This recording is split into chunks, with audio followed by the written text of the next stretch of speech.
La réouverture du poste frontière de Rafah qui sépare Gaza et l'Égypte, elle est prévue la semaine prochaine, mais sous quelles conditions? Une délégation américaine emmenée par Steve Witkoff, émissaire spécial de Donald Trump, et Jared Kushner, gendre du président, est arrivée en Israël pour finaliser cette étape prévue dans le plan de paix américain.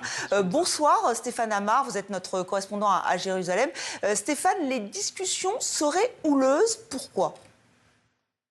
Oui, c'est en tout cas ce qu'a dit un officiel du gouvernement israélien sous couvert d'anonymat. Il y a une réunion hier soir ici à Jérusalem avec Benyamin Netanyahou et les deux émissaires américains que vous venez d'évoquer.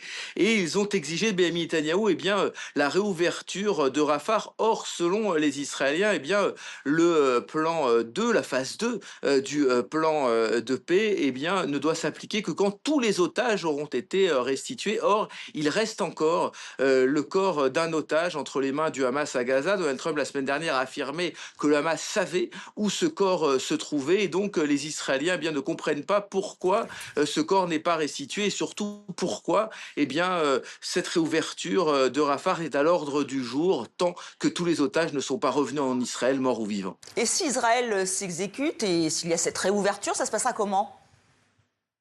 Alors, c'est encore assez flou car il y a des désaccords sur les modalités de cette réouverture. D'abord, quand on a parlé de la semaine prochaine, sans donner de date exacte, et ensuite comment les Israéliens exigent de garder le contrôle sur Rafah, d'installer un poste militaire devant lequel devront se présenter tous les Palestiniens qui entrent ou qui sortent de la bande de Gaza vers l'Égypte, et ce afin de les contrôler. Les officiels israéliens ne cachent pas, et c'est un des arguments qui a été avancé par Benyamin Netanyahou pour convaincre sa majorité, notamment ses ministres d'extrême droite, qu'ils souhaitent que davantage de Palestiniens sortent par Rafah plutôt que n'entrent, car les Israéliens souhaitent une émigration massive de Palestiniens de la bande de Gaza. Merci Stéphane pour ces précisions.